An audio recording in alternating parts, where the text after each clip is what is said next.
ছয়টি বৈশিষ্ট্যের কথা, ছয়টি গুণের কথা, ছয়টি কাজের কথা উল্লেখ করে আল্লাহ বলেছেন, এই ছয়টি কাজ, এই কাজগুলো যদি কারোর মধ্যে থাকে সে জান্নাতুল ফেরদাউসের উত্তরাধিকারী হবে, ওয়ারিস হবে।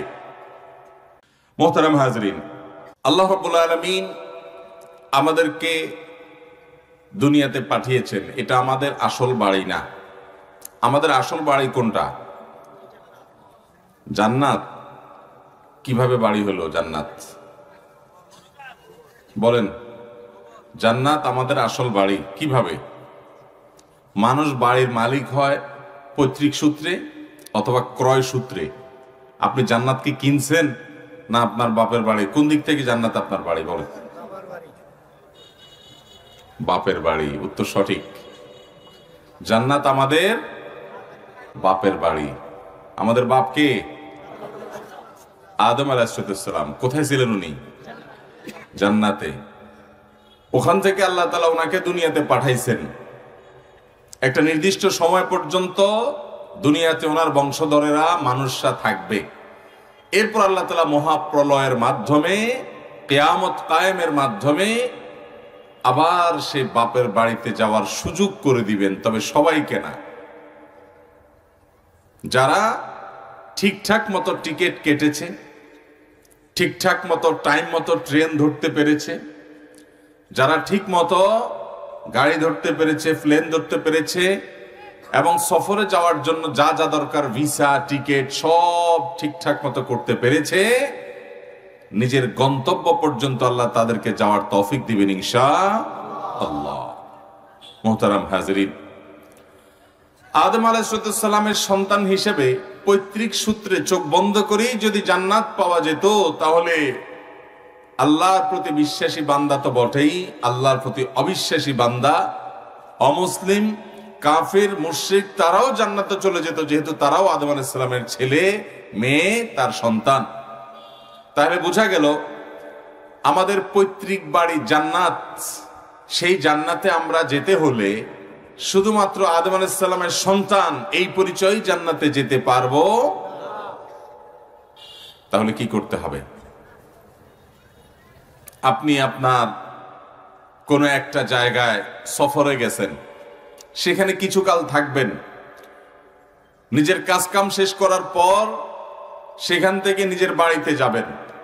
এই বাড়িতে যাওয়ার জন্য, নিজের আসল ঠিকানা যাওয়ার জন্য আপনি আপনার পাসপোর্ট, ভিসা, তারপর টিকিট সব ঠিকঠাক করেন, রেডি করেন। এগুলো সব যদি রেডি থাকে, ঠিকঠাক থাকে, তাহলে আপনি আপনার মূল গন্তব্যে ফিরে আসতে পারবেন। আর যদি এগুলো ঠিক না থাকে, তাহলে মূল গন্তব্যে আপনি যেতে পারবেন। কথা একেবারে পরিষ্কার। ঠিক একইভাবে আল্লাহ সুবহানাহু ওয়া তাআলা আমাদেরকে জান্নাতুল ফেরদাউস, জান্নাতের সর্বোচ্চ জান্নাত, যেটি সবচাইতে উঁচু মাপের জান্নাত, যেটি মর্যাদাশীল জান্নাত, যেটি সেটি আল্লাহ তাআলা আমাদেরকে দান করবেন। সেখানে আমরা যেতে পারবো, তার জন্য কিছু শর্ত আছে। নবী করিম সাল্লাল্লাহু আলাইহি সাল্লাম বলেছেন, আল্লাহর কাছে যখন জান্নাত চাইবা, তখন তোমরা যেই সেই জান্নাত নয়, ফেরদাউস চাইবা। আল্লাহর কাছে কোন জান্নাত চাইতে হবে? জান্নাতুল। এটা জান্নাতের মধ্যে সবচেয়ে শ্রেষ্ঠ, সবচেয়ে উঁচু, সবচেয়ে মর্যাদাপূর্ণ জান্নাত। আল্লাহ রাব্বুল আলামিন আমাদেরকে এই মাহফিলে যেরকম প্যান্ডেলের নিচে একত্রিত হয়েছি, ঠিক একইভাবে জান্নাতুল ফেরদাউসের আঙ্গিনায় আমাদের সবাইকে প্রিয় নবী সাল্লাল্লাহু আলাইহি সাল্লামের সাথে একত্র হওয়ার তৌফিক দান করুন। মোহতারাম হাজরিন, আমাদের বাবার বাড়িতে জান্নাতে আমাদেরকে যদি যেতে হয়, তাহলে কোরআন এবং হাদিস যে রুট বাতলেছে, যে পথ ধরে বাতলেছে, সেই পথ ধরে হাঁটতে হবে। সেই পথের এক মাথায় কোরআন এবং সুন্নাহ, আর আরেক মাথায় জান্নাত। এক মাথায় কোরআন সুন্নাহ, আরেক মাথায় কোরআন সুন্নাহ যদি বলে এই কাজ করো, এটা জান্নাতের রুট, এটা করবা না, এটা জান্নাতে যাওয়ার রুট নয়, বরং এটা জাহান্নামে যাওয়ার রুট।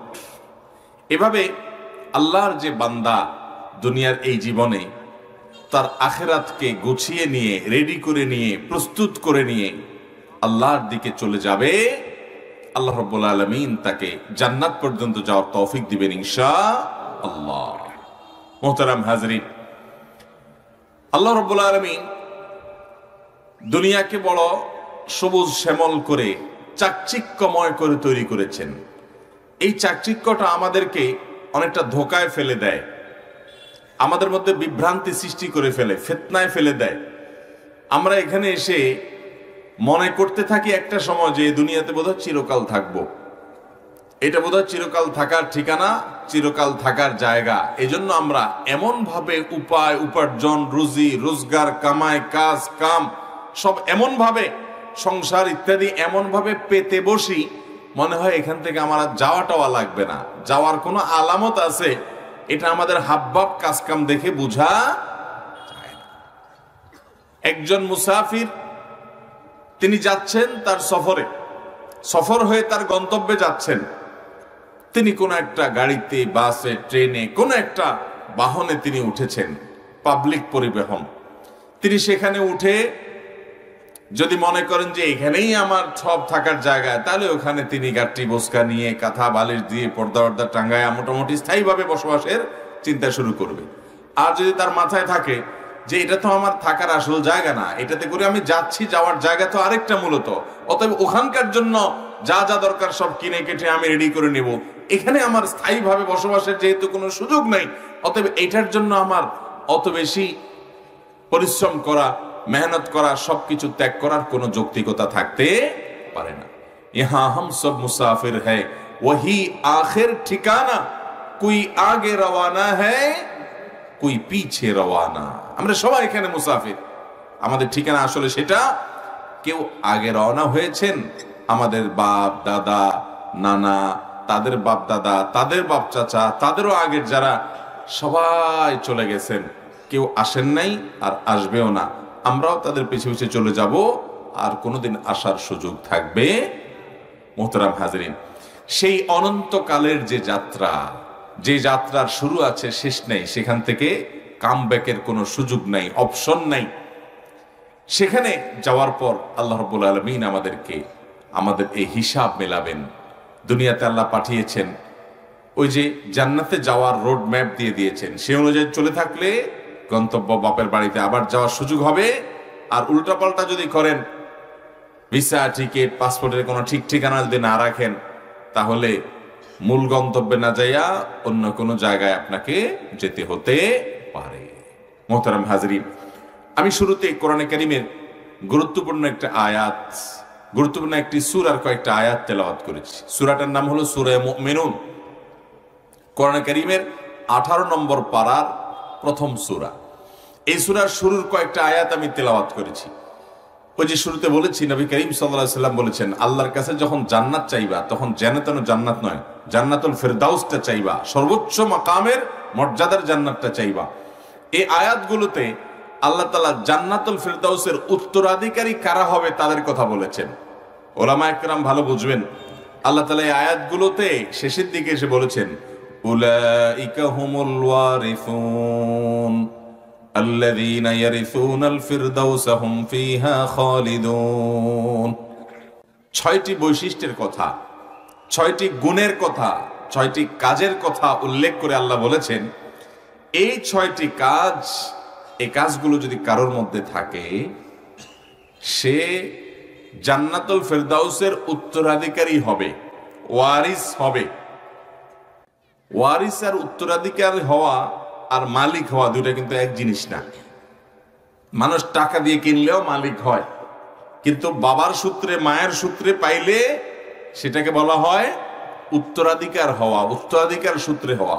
আল্লাহ রাব্বুল আলামিন কোরআনে কারীমে প্রতিটি শব্দ ব্যবহার করেছেন, তার বহুবিধ হিকমা আছে, রহস্য আছে। আল্লাহর কোনো কথা, কোনো শব্দ, কোনো বাক্য হিকমা থেকে খালি বা শূন্য হতে পারে, কারণ তিনি হাকিম। ফাইলুল হাকিম লা ইয়াখলু আনিল হিকমা, যিনি হাকিম তার কাজে কোনো হিকমা, প্রজ্ঞা, কোনো সুপ্ত রহস্য, এটা ছাড়া কখনো সাধারণভাবে কোনো কথা তিনি বলেন না। আল্লাহ তাআলা কোরআনে কারীমে বলেছেন, উলাইকা হুমুল ওয়ারিসুন। 6টা গুণ যাদের মধ্যে থাকবে, এরা হবে ওয়ারিস, এরা হবে উত্তরাধিকারী, এরা হবে মালিক, কিন্তু মালিকানাটা হবে উত্তরাধিকার সূত্রে। আল্লাহ কেন এটা বললেন? কারণ ওই যে আমাদের বাবা জান্নাতে ছিলেন, বাবার সন্তান হিসাবে আমরা এখন সেই জান্নাতে যাব, তাহলে উত্তরাধিকার সূত্রে পাওয়ার মতো হলো। এই জন্য আল্লাহ তাআলা ওয়ারিস শব্দ ব্যবহার করেছেন, আল্লাযীনা ইয়ারিসুনাল ফিরদাউস। উত্তরাধিকার সূত্রে পাওয়া এই জান্নাতে যারা যাবে, হুম ফিহা খালিদুন, তারা সেখানে চিরকাল থাকবে। ভাইরা আমার, দুনিয়াতে যত নেয়ামত আছে, আল্লাহর যত নেয়ামত দুনিয়াতে আছে, যত বস্তু দুনিয়াতে আছে, এই সব নেয়ামত, সকল বস্তু, এগুলোর সবগুলোতে দুটা সমস্যা আছে। কয়টা সমস্যা আছে? দুইটা সমস্যা। এক নম্বর সমস্যা হলো, দুনিয়াতে যত ভোগের বস্তু আছে, এই কোনটার ভোগ এটা স্থায়ী হয় না। দুনিয়াতে কোনো ভোগের বস্তু কখনো স্থায়ী হয় না। এখানকার তৃপ্তির কখনো স্থায়িত্ব হয় না।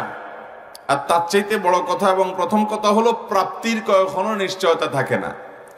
আপনি অনেক কষ্ট করে পড়ালেখা করেন, অনেক কষ্ট করে পড়ালেখা করেন। একজন বাবা, একজন মা ছোট ছোট বাচ্চাকে অনেক কষ্ট করে স্কুলে নিয়ে সিরিয়াল ধরে বসে থাকে, একটু ভালো স্কুলে চান্স পাওয়ার জন্য, একটা ভালো শিক্ষা প্রতিষ্ঠানে যেন চান্স পায়। অনেক কষ্ট মষ্ট যদি চান্স পায় কোন রকম, তাতে পেরেশানি শেষ না। এবার টেনশন হলো পরীক্ষায় যেন রেজাল্টটা ভালো করে, ঠিক না? রেজাল্ট যদি ভালো করে এখানেই শেষ না, সামনে আরো ক্লাস আছে, সেই ক্লাসগুলোতে যেন ভালো রেজাল্ট করে, আরেক পেরেশানি শুরু হয়। একটা শেষ হলে আরেকটা শুরু হয়। এরপরে আপনার একটার পর একটা ক্লাস শেষ হয়ে গেল, এবার আসছে এসএসসি পরীক্ষা, দাখিল পরীক্ষা, ওরে বোর্ড পরীক্ষা। এইটাতে ভালো কিছু করতে না পারলে পুরো জীবন শেষ। তাহলে এবার ভালো কিছু করতে হবে। শুরু হয় সংগ্রাম, যুদ্ধ।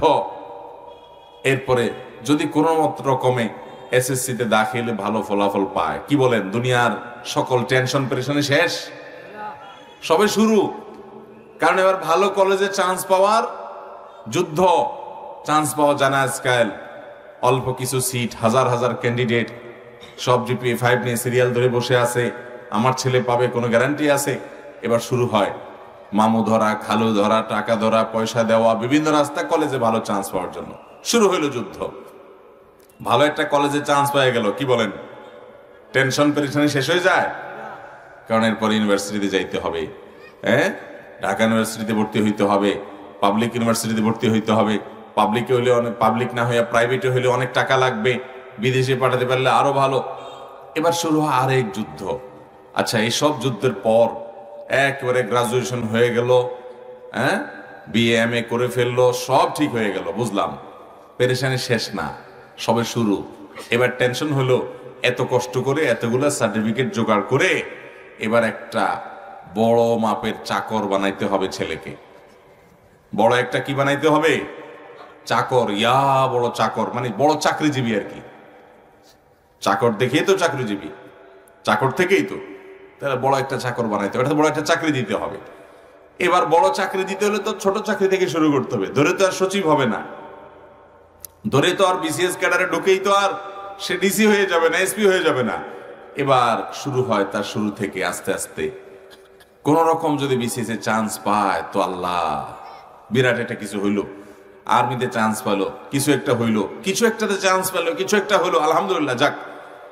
এবার পরের যুদ্ধ শুরু। সেটা কি? ওই যে চাকরি পাইছে তো নিচের চেয়ারে, এখন এই চেয়ার তো টার্গেট না, টার্গেট তো হলো ওই উপরের দিকে যাওয়ার। এই জন্য এবার বসদের কথা শোনা লাগে, উল্টাপাল্টা আইন মানা লাগে, বিভিন্ন নির্দেশ মানা লাগে, আছে না নাই? এই সব 2 নম্বরই কাজ করতে মনে চায় না, তাও করা লাগে। ঘুষ নিজে খায় না, স্যারের জন্য ঘুষ নেওয়া লাগে, কারণ প্রমোশন লাগবে তো, চেয়ার পরেরটা যাওয়া লাগবে না। এভাবে করে করে দেখেন, পেরেশানি কিন্তু শেষ নাই। টেনশন এখন একটু এদিক থেকে সেদিক হলে সামনে পরের চেয়ার তো পরের কথা বান্দরবনে পাঠিয়ে দিবে। টেনশন আছে না নাই? এই টেনশনে এবার জিহুজুর করতে করতে গলা শুকায় ফেলা, জিন্দিগি শেষ, পেরেশান। এত কিছুর পর কোন রকম যদি মনে করেন আল্লাহ আল্লাহ করে বড় চেয়ার পেয়ে গেছে, ডিসি এসপি সচিব হয়ে গেছে, মাশাআল্লাহ, তো একটা কিছু হয়ে গেল, আলহামদুলিল্লাহ। কিন্তু ততক্ষণ পর্যন্ত বয়স কত হয়? 50-এর ঘর, 50-60-এর ঘর, 50-এর ঘর যদি চলে যায়, কাছাকাছি চলে যায়, ততদিনে একটু হাঁপ ছেড়ে বাঁচে যে বাবা ওই যে কিন্ডার গার্ডেন থেকে শুরু করছি, নার্সারি প্লে থেকে শুরু করছি, ভালো স্কুল, ভালো হাই স্কুল, ভালো আপনার কলেজ, পরীক্ষা, ইউনিভার্সিটি, পড়াশোনা, চাকরি বাকরি, পদমর্যাদা, চেয়ার, সব এত সাঁতরাইয়া এত দূর সাঁতার কেটে এখন মাত্র আসলাম, একটু ভোগটা করব এখন। ততক্ষণে 50-55 বছর বয়স হইয়া শরীরে বলে থামো এবার। মিষ্টি খাইতে বলে, মিষ্টি খাইতে নিলে শরীর বলে না, ডায়াবেটিস হয়ে গেছে এতদিনে, থামেন, খাওয়া যাবে না। একটু মন ভরে গোশত খাবে, বলে যে না, এটা খাওয়া যাবে না, কারণ কোলেস্ট্রল বেড়ে গেছে। ঠিক না ঠিক ভাইরা আমার? এরপরে শুরু হয় মরার টেনশন। এতদিন হলো বাঁচার জন্য পেরেশানি। ওয়ালাইকুম আসসালাম। সেই ছোটবেলা থেকে স্ট্রাগল করে, যুদ্ধ করে, লড়াই করে, সংগ্রাম করে, তিল তিল করে যখন এতদূর আসলো, এবার টেনশন হলো মরার টেনশন। কারণ হলো রোগ বালাই যেভাবে চাঁদের দিক থেকে ধরে বসে, তাতে সামনে কবর ছাড়া আর কিছু দেখা যায় না। ঠিক না ঠিক? এর নাম দুনিয়ার জিন্দেগি, এর নাম হলো দুনিয়ার জীবন। এখানে মানুষ পাবে যে সুখের ধরা যে পাবে সেটার কোনো গ্যারান্টি নেই, প্রাপ্তির কোনো নিশ্চয়তা নাই। শুধুমাত্র আমরা হাতড়াতে থাকি সুখের জন্য, পাবো কিনা জানি না। যদি আল্লাহ তাআলা কোনোভাবে দিয়েও দেন, তো এটা স্থায়ী থাকে না, দেখতে দেখতে শেষ হয়ে যায়। আর আখিরাত সম্পর্কে আল্লাহ বলেছেন ওয়াল আখিরাতু খায়রুম ওয়া আবকা। দুনিয়াতে যত ভোগ আছে, এই ভোগগুলো সব স্যাম্পল, এগুলার অরিজিনাল ভার্সন আল্লাহর কাছে আখিরাতে আল্লাহ রেখেছেন। সেখানকার ভোগের স্থায়িত্ব থাকবে, সেটা কখনো মানুষ থেকে হারিয়ে যাবে না। আল্লাহ রাব্বুল আলামিন আখিরাতের সে নিয়ামত লাভ করার মতো নেক আমল করে দুনিয়া থেকে আমাদেরকে যাওয়ার তৌফিক দান করুন। আমিন। মুহতারাম হাজরিন, আমরা কোরআন কারীমের সূরা মুমিনুনের যে আয়াতগুলো তেলাওয়াত করেছি, এই আয়াতগুলোতে আল্লাহ রাব্বুল আলামিন জান্নাতুল ফিরদাউসের উত্তরাধিকারী যারা হবেন, জান্নাতুল ফিরদাউসের মালিক যারা হবেন, এর অধিকারী যারা হবেন, সেই মানুষগুলোর 6টি বৈশিষ্ট্য উল্লেখ করেছেন। এবং এদের বৈশিষ্ট্যগুলো বলতে গিয়ে আল্লাহ শুরুতে বলেছেন কাদ আফলাহাল মুমিনুন, সে সকল ইমানদাররা সফল হবে, সার্থক হবে। সকল ইমানদাররা সফল সার্থক হবে না। নামে মুসলমান হইলেন, মুসলমানের ঘরে জন্ম নিলেন, আল্লাহর প্রতি ঈমান আনছেন, মুখে বললেন, আর আপনি সোজা জান্নাতে ঢুকে গেলেন, এত সহজ না ভাইরা আমার। সফল ইমানদার হতে হলে আপনাকে কিছু কাজ করতে হবে, কিছু বৈশিষ্ট্য এর অধিকারী হইতে হবে।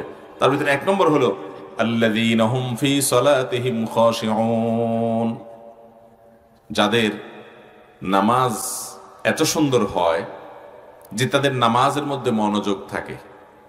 জান্নাতুল ফেরদাউসে যারা যাবেন তাদের 1 নম্বরের শর্ত এবং কন্ডিশন হলো, যোগ্যতা হলো, তারা এমন নামাজ পড়ে যে নামাজে তাদের মনোযোগ থাকে। কি বলেন, আমাদের সবার নামাজে, 5 ওয়াক্ত নামাজে পরিপূর্ণ মনোযোগ থাকে? ভাইরা আমার, আজ এমনিতে নামাজই কম, তার মধ্যে আবার যারা নামাজ পড়ি আমরা, এ ভাই মাইক এরকম আওয়াজ করে কেন? মাইকালা ভাই সেন সেন সেন সেন করছে, পুরো ডিস্টার্ব করছে। কই মাইকালা? কি রে ভাই, মাইকের এই অবস্থা কেন? রিপ্লেট করছে, বাড়ি খাবার আসছে, স্মুথলি কথা শোনা যাচ্ছে না তো। ভাই আমরা নামাজ যে পড়ি, এগুলা পরপর 2টা লাগাইছেন সামনে। এই মাহফিলে মাইক লাগাইছেন কখনো আগে? আপনাদের অভিজ্ঞতা আছে? 4-5টা মাইক একসাথে সামনে লাগাইছেন, কিভাবে হবে এগুলা? সবগুলো তো বাড়ি খায়। এতগুলো মাইক প্যান্ডেলের মধ্যে লাগে নাকি? 2টা মাইক 2 পাশে যথেষ্ট, বাইরে মাইক দিলে হয়, যার কারণে বাড়ি খাচ্ছে এবং সেনসেন করে আওয়াজ আসছে। যাই হোক ভাই, সফল ইমানদার এবং জান্নাতুল ফেরদাউসের অধিকারী হওয়ার জন্য প্রথম শর্ত হলো আল্লাযীনা হুম ফি সালাতিহিম খাশিউন, যারা তাদের নামাজের মধ্যে মনোযোগ ধরে রাখতে পারে। নামাজের মধ্যে, সালাতের মধ্যে মনোযোগ ধরে রাখতে পারা, এটা যে কত বড় একটা চ্যালেঞ্জিং বিষয়, এটা প্রত্যেকটা নামাজি মানুষই জানেন। ঠিক না ভাই ঠিক? 4 রাকাত নামাজে 4000 কথা স্মরণ হয়। ঠিক না ভাই ঠিক? আল্লাহ কোরআনে বলেছেন আকিমিস সালাতা লিযিকরি, তোমরা নামাজ পড়ো আমার স্মরণের জন্য। সেখানে নামাজে আল্লাহ ছাড়া আর সবার কথাই স্মরণ হয়। ঠিক না ভাই ঠিক? জীবনে যার কথা মনে ছিল না তার কথাও নামাজে দাঁড়ালে স্মরণ হয়ে যায়। ঠিক না? কারণটা কি ভাই? কারণ হলো আল্লাহ তাআলা দুনিয়াতে আদম আলাইহিস সালামরে একা পাঠায় নাই। এই দুনিয়াতে আমাদের বাবা আদম আলাইহিস সালামের সাথে আরো একজন আসছে, তার নাম কি? মা হাওয়া তো আসছেনি তার সঙ্গী হিসাবে, ইনি ছাড়াও আরো একজন আসছে, সে কে? ইবলিস। জান্নাত থেকে আদম হাওয়াকে যেরকম আল্লাহ তাআলা পাঠিয়েছেন, ওই ইবলিসকেও পাঠাইছেন। ইবলিস তার চূড়ান্ত চ্যালেঞ্জ, কোরআন খুলে মাঝে মধ্যে পড়বেন ভাই। কোরআনে আল্লাহ তাআলা আমাদের একমাত্র শত্রু বলেছেন যাকে, তার নাম কে? এছাড়া আমাদের কেউ আসলে স্থায়ী শত্রু না। দুনিয়াতে আপনি মনে করেন অমুকের সাথে আমার শত্রুতা আছে, তমুক আমার শত্রু, এগুলো সব ক্ষণস্থায়ী। আপনার স্থায়ী শত্রু যদি থাকে কেউ আল্লাহর জমিনে সৃষ্টি জগতে, তাহলে মনে রাখবেন সে হলো ইবলিস। কারণ ইবলিসের সাথে চ্যালেঞ্জ হলো, সে যেহেতু আমাদের বাবা আদম আলাইহিস সালামের কারণে জান্নাত থেকে বের হতে হয়েছে, আদমকে যেহেতু সেজদা না করার অপরাধে আল্লাহ তাআলা তাকে বিতাড়িত করে দিয়েছেন, এজন্য সে আল্লাহর সামনেই চ্যালেঞ্জ করেছে।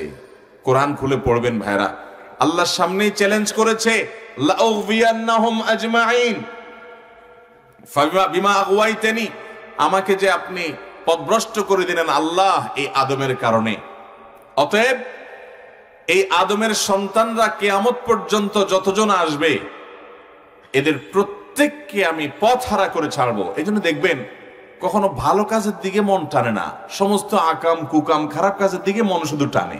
খেয়াল করছেন? একটা ভালো কাজের দিকে মন আগ্রহ হয় না। আগ্রহ কিসের দিকে হয়? বিবাহিত বউ ঘরে আছে কিন্তু পরকীয়ার দিকে আকর্ষণ। ভাইরা আমার, আল্লাহ তাআলা হালাল উপার্জন দিয়েছেন, সেটার দিকে নজর না, নজর হলো ওই হারামটার দিকে। আল্লাহ তাআলা কোরআনে অসাধারণ অসাধারণ কণ্ঠে কোরআন তেলাওয়াতের তৌফিক দিয়েছেন, সেটার দিকে নজর না, নজর হলো মিউজিক, গানের দিকে।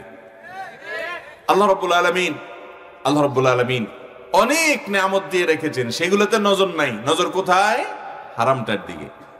ইন্নান নাফসা লাআম্মারাতুম বিসসু, আল্লাহ বলেছেন মানুষের ভেতরকার প্রবৃত্তি সবসময় মন্দ দিকে টানে, এর সঙ্গে লড়াই করে সংগ্রাম করে টিকে থাকতে হয়। ভাইরা আমার, তো যেটা বলছিলাম, ইবলিস তার চ্যালেঞ্জ হলো আপনাকে সে জান্নাতে যেতে দিবে না। এটা কার চ্যালেঞ্জ? ইবলিসের চ্যালেঞ্জ। এই জন্য দেখবেন যত ভালো কাজ করতে যাবেন, ইবলিস সাহেব সেখানে এমন ভাবে পরিবেশ পরিস্থিতি তৈরি করে যে আপনার দ্বারা ওটা আর হয় না, হয়ে ওঠে না। একটা ছোট এক্সাম্পল শুধু দেই। ফজরের নামাজের সময়, শীতের সময় ফজরের আজান হয়েছে, জামাতে শামিল হবেন আপনি পুরুষ মানুষ, তো এই টাইমে নামাজ পড়তে অনেক আরাম লাগে না কষ্ট লাগে? শুধু কষ্ট। নবী করিম সাল্লাল্লাহু আলাইহি ওয়াসাল্লাম বলেছেন, ইন্নাশ শাইতানা ইয়াজরি আহাদাকুম মাজরাদ দাম, তোমাদের রক্ত চলাচলের পথে এই শিরা উপশিরার মধ্যে শয়তান ঢুকে প্রবেশ করে এবং রীতিমতো পুরো শরীরকে কন্ট্রোল করার ক্ষমতা রাখে। শরীরের ভিতরে অলসতা তৈরি করা, মেজমেজ ভাব তৈরি করা, শরীরকে প্রভাবিত করা, মনকে প্রভাবিত করা, এই কাজগুলো করার ক্ষমতা আল্লাহ ওরে দিয়ে রাখছেন, ওর ভিতরে ওটা আছে। সে এবং তার বাহিনী অগণিত লোক আমাদের প্রত্যেকের পেছনে মেহনত করছে, পরিশ্রম করছে, ডিউটি করছে। টার্গেট হলো সে জাহান্নামে একা যাবে না, যে আদমের কারণে আল্লাহ থেকে বিতাড়িত হয়ে তাকে আসতে হলো আল্লাহর কাছ থেকে সেই আদমের সন্তানদেরকে সে জাহান্নামে নিয়ে যাবে। এই জন্য দেখেন রাতভর অনেকের ঘুম আসে না, 12টা 1টা 2টা ছটফট করে ঘুম আসে না। যার সারা রাত ঘুম আসে না, ওই ভদ্রলোককেও দেখবেন যে ঠিক ফজরের আজানের আগ দিয়া নাক ডেকে চমৎকার একটা ঘুম আসে। শুধু ঘুম আসা না, এত আরামের ঘুম।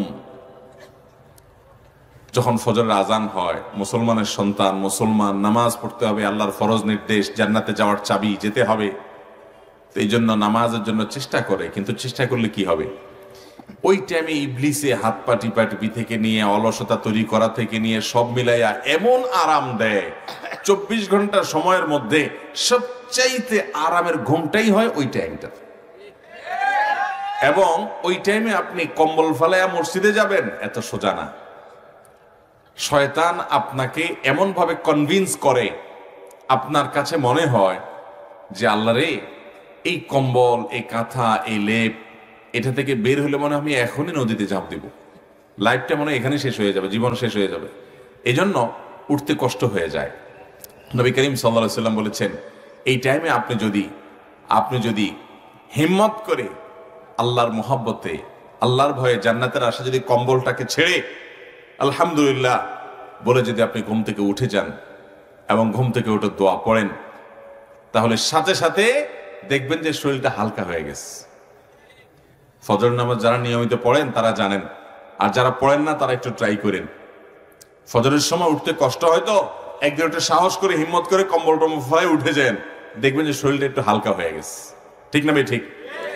এরপরে যখন আরেক দফা আপনি চ্যালেঞ্জের মুখে পড়ে উঠল অজু করে, আল্লাহ এই ঠান্ডার মধ্যে কিভাবে অজু করব, কনকনে শীত, ভয়ঙ্কর ঠান্ডা, কেমনে এখানে হাত দেবো, হাতটা দিলেই তো লাইফটা শেষ। শয়তান বুঝে দিয়ে থাকে তখন, বাবা এখানে হাত দিলে তুই মরে যাবি, কেমনে হাত দিবি ঠান্ডা পানি। আজকাল তো গিজার আছে আলহামদুলিল্লাহ, যাদের গিজার নেই তাদের কি হবে। আর গিজার থাকলেও এই মুজা টুজা জামা কাপড় খুলে আবার অজু করা। তখন আপনি হিম্মত করে যদি অজুটাও বিসমিল্লাহ পড়ে আল্লাহর নাম নিয়ে শুরু করেন, অজু করার পরে দেখবেন শরীরটা আরো পাতলা হয়ে গেছে। এতক্ষণ যে মনে হচ্ছিল যে লাইফ শেষ হয়ে, যখন মনে হয় কিছু না, এখন মনে হচ্ছে ইজি। এবার শয়তান বুঝাইতে থাকে যে বুঝলাম অজুও করছস, ঘুম থেকে উঠছস, আরে বেশি ঠান্ডা পড়লে বাসায় নামাজ পড়া জায়েজ আছে। এই মাসআলা দেয় কে? শয়তানে। যারে অতিরিক্ত ঠান্ডায়, তোর না অ্যালার্জি, ঠান্ডা লেগে গেলে সমস্যা আছে, তো অসুস্থ হলে তার জন্য বাসায় নামাজ পড়া জায়েজ আছে। এবার সে দেখছে যে নামাজ থেকে তো এটা ফিরান যায় নাই, অন্তত জামাত থেকে ফিরান যায় কিনা, 27 গুণ থেকে ফিরান যায় কিনা, এই জন্য তাশকিল শুরু করে যে বাসায় পড়, বাসায়।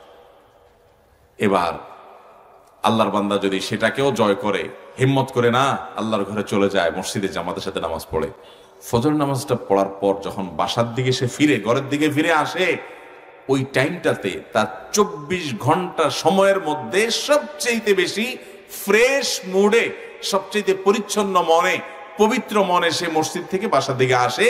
তার মনের ভিতরে কোনো অলসতা, নোংরামো, মেজমেজ ভাব, অলসতা এবং ভয় কোনো কিচ্ছু থাকে না, মনে হয় যে সে গোটা দুনিয়া জয় করে ফেলেছে। যারা নিয়মিত ফজর পড়েন তারা প্রতিদিন এই ফিলিংসটা লাভ করেন, একটু খেয়াল করে দেখেন। এগুলো আমার বক্তব্য না, যে কথাগুলো বললাম এই সবগুলো নবী করিম সাল্লাল্লাহু আলাইহি ওয়াসাল্লাম একটা হাদিসের খোলাসা বললাম। তিনি বলেছেন, মানুষ যখন ঘুমায় ইবলিস মাথার উপরে 3টা গিরা দেয়, কপালের উপরে 3টা গিরা দেয়। যখন মানুষ ঘুম থেকে উঠে যায় হিম্মত করে ফজর, এখানে নবী করিম সাল্লাল্লাহু আলাইহি ওয়াসাল্লাম হাদিসে আছে, ইবলিস বলে রাত এখনো অনেক বড়, আরেকটু ঘুমা, আরেকটু ঘুমা। অ্যালার্ম দিয়ে রাখছেন 5টা 55-তে জামাত, তো 5টা 40-এ উঠলেই হবে। 10 মিনিট 15 মিনিট অজু করতে লাগবে, মসজিদে যেতে লাগবে, সুন্নত পড়তে লাগবে, ঠিক আছে। এরপরে অ্যালার্মটা বন্ধ করে, কারণ 15 মিনিট তো, 10 মিনিট যথেষ্ট। আবার অ্যালার্ম বন্ধ করে মোবাইলের গলা চিপে আবার শুয়ে পড়েন। আর 5 মিনিট পরে মোবাইল আবার চিল্লাচিল্লি শুরু করে দিছে। এবার আপনি বলতেছেন, আরে 5 মিনিট হয়ে যাবে, হুলস্থুল করে চলে যাবো, আর একটু 5 মিনিট ঘুমায় নি। আবার মোবাইলের গলা চিপ দিয়া আপনি আবার 5 মিনিট ঘুমান। এভাবে করতে করতে শেষে দেখেন হ্যাঁ আর মাত্র 2 মিনিট আছে। এবার শয়তান সুর পাল্টা ফেলায়, বলছে না 2 মিনিটে তো অজু ইস্তেঞ্জা করে নামাজ সুন্নত পড়ে মসজিদ পর্যন্ত যাওয়া যাবে না, অতএব আজকে জামাত মিস কি আর করা যাবে, আস্তাগফিরুল্লাহ, যাক। তাহলে কি হবে? বাসায় পড়লাম, আজকে ঘরে পড়লাম, আল্লাহ মাফ করুক। এটা পরে আবার কম্বল মুড়ি শুই দিলেন। এরপরে 100 উঠে দেখলেন সকাল 7টা বাজে। হয় কি হয় না এরকম? ভাইরা আমার, এগুলো এমনি এমনি হয় না, আল্লাহর কসম, এগুলো এমনি এমনি হয় না, এগুলো এভাবে হয় না। অন্য কোনো সময় এরকম হয়? এই যে খেলা দেখার জন্য রাত 3টা পর্যন্ত জেগে আছেন, কই আপনার কাছে তো একটু অলসতাও লাগে না, একটু খারাপও লাগে না? একটু খেয়াল করে দেখেন, তখন বরং আরো জোশ অনুভব করেন, তাই না? মনের ভিতরে খুব ফুর্তি অনুভব করেন। ঘুমায় থাকলে ভূতের মতো জায়গায় জায়গায় উঠেন, কয়টা বাজছে, আর কতক্ষণ আছে, খেলা শুরু হয়েছে, ঠিক না ভাই? ঠিক। কারণ ইবলিস জানে ওই কামটা করাইতে পারলে আপনাকে বেহুদা কাজে ঢুকাই আপনার ইমানের চেতনা ধ্বংস করে আপনার জান্নাত জাহান্নামে যাওয়ার পথ সুগম করা যাবে। ওইটাতে কোনো অলসতা আসবে না। আপনার পুরো জিন্দেগিতে খেয়াল করে দেখেন, যতটা ভালো কাজ করতে যাবেন ততগুলো বাধা আসবে, এবং সবচেয়ে বড় বাধা আসবে মনটাকে টেনে টেনেও নিতে পারবেন না, এত কঠিন অবস্থা হয়ে যাবে। এর কারণ একটাই, যে আপনার অগোচরে, আমাদের অগোচরে ইবলিস লেগে আছে, শয়তান লেগে আছে, যাকে আমরা দেখি না। সেই শয়তানের চ্যালেঞ্জই হলো আপনার আমাকে ধ্বংস করে, আমাদের আমলকে শেষ করে জাহান্নামে নিয়ে যাওয়া ফজরের নামাজের সময় শুধু একটা সিচুয়েশনকে আমি ব্যাখ্যা করার চেষ্টা করলাম হাদিসের আলোকে। সারা রাত ঘুমাইছেন, হয় নাই, মনে হচ্ছে আর 5টা মিনিট ঘুমাইলে মনে হয় যে জান্নাতের সুখ পেয়ে যাবেন আপনি। আর এই 5টা মিনিট ঘুম যদি আপনি না যান তো মনে হয় আপনার সব শেষ হয়ে যাবে, লাইফটা মনে হয় শেষ হয়ে যাবে, এরকম অস্থির লাগে। ভাইরা আমার, এই ইবলিস নামাজের মধ্যে আমাদেরকে মনোযোগ ধরে রাখতে দেয়, অনেক বড় কঠিন। আল্লাযী ইউওয়াসওয়িসু ফী সুদুরিন নাস, মানুষের ভিতরে শুধু ওয়াসওয়াসা দেয়। ওই যে বললাম নামাজে দাঁড়াইছেন কেন? আল্লাহর স্মরণের জন্য। সেখানে নামাজে আল্লাহ ছাড়া আর বাকি সবার স্মরণ হয়, সব কিছু স্মরণ হয়, শুধু কার স্মরণ হয় না? আল্লাহর স্মরণটা হয় না। তো এই জন্য আল্লাহ বলেছেন জান্নাতুল ফেরদাউসের মালিক যারা হবে, এর অধিকারী যারা হবে, তাদের প্রথম চ্যালেঞ্জ হলো আল্লাযীনা হুম ফী সালাতিহিম খাশিউন, তাদের নামাজের মধ্যে তারা মনোযোগ ধরে রাখতে পারবে।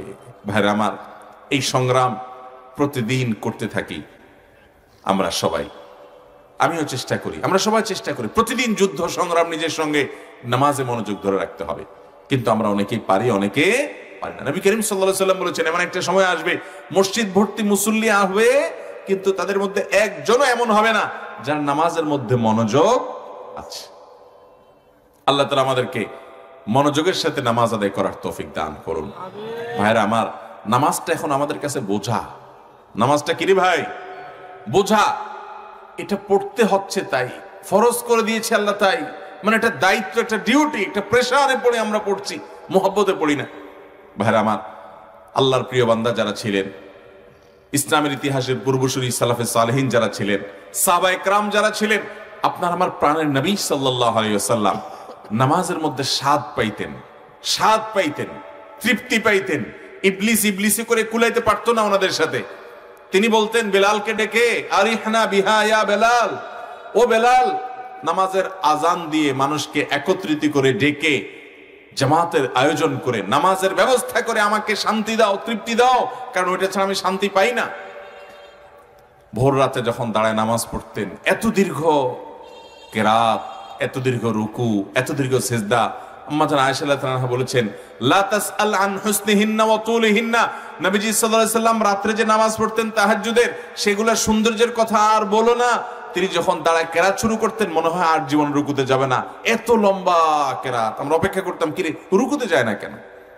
রুকুতে যাওয়ার পরে যখন আল্লাহর পবিত্রতা জ্ঞাপন করা শুরু করতেন, এত মজা পাইতেন, এত স্বাদ পাইতেন, রুকু থেকে আর মাথা তুলতেন না। আমাদের আয়েশা বলেন যে আমরা তখন অপেক্ষা থাকতাম, কি ব্যাপার, মাথা তোলে না কেন? একটা মানুষ কতক্ষণ রুকুতে থাকতে পারে? কষ্ট তো হয়, কতক্ষণ? মনে হচ্ছে তিনি আর মনে মাথা উঠাবেন না, এত লম্বা সময় রুকু করতেন।